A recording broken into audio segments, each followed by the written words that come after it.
Ukraine's place is in NATO, not just being an ally. But it can't join until the war is over. But the NATO Secretary General said all members agreed on the move. Is it a red rag to a bull as far as Russia is concerned? Let's talk to the defence editor from the Evening Standard, Robert Fox. Robert, good to see you this morning.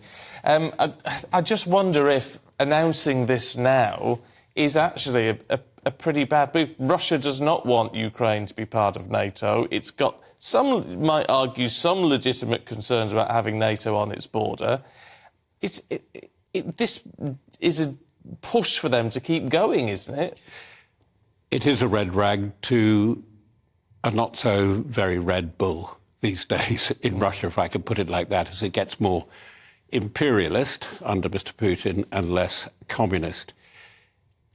It's very interesting. It's Mr. Stoltenberg's legacy. He hasn't just done it off his own bat. He is reflecting the concerns of a lot of East European members of NATO, with one really big exception, which is Mr. Orban's Hungary. What he is saying, I think, in code, not a very subtle code, is that Ukraine is an ally of NATO, though it is not in NATO. And as you rightly suggest, it would take ages for, in the best possible circumstances, for Ukraine to join NATO. The state of the economy, the state of democracy there, it must be said. It is not prepared for it. Look, you know, it was like a white tornado, as it were, the way Finland got in, just like that. You know, you'd have to be Tommy Cooper, if you remember him, to say that. The next one that is really interesting, I don't want to divert that, is to whether Sweden gets in, whether Turkey is going to block him. But the message from Stoltenberg, from the big visit of NATO to Zelensky, is, come on, we are expecting the summer offensives on both sides. You're going to need to do more. What will Ukraine be thinking of this? Because they've wanted this for a long time, haven't they? Really, since 2014. They've wanted this roadmap to NATO. And now we're being told it's going to happen after the war, and you can understand that, because NATO doesn't want to engage in a war with Russia.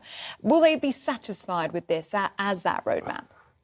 I think they'll be reasonably satisfied, but there's a sort of bad legacy here, because the first time it was mentioned that Ukraine and Georgia should join NATO, and NATO came out with a statement from a summit at Bucharest in April 2008. It led to a war with Georgia, between Russia and Georgia, within months.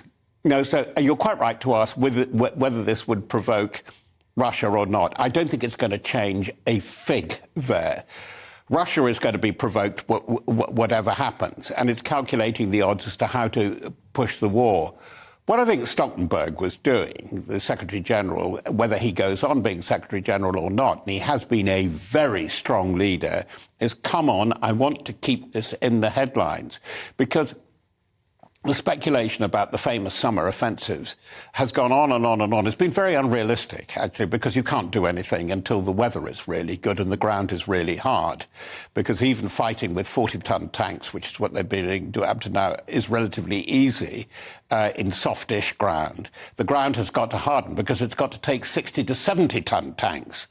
Leopards, dare I say, even those 14 Challenger 2s, and the Americans are going to be sending tanks now.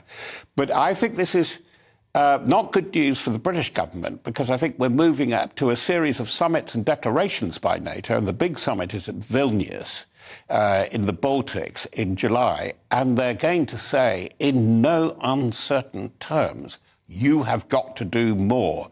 And the whole way, the whole thing has been set up. There was this so-called... Who's got to do more? They want more troops on the front line. And the trouble is that, I mean, I hate to say that in these terms of to what the minimum requirement, excellent in advice, excellent with technical stuff, but in actually managing forces and supporting NATO, some armies are better than others. And we, certainly, the UK, are not among the best at the moment.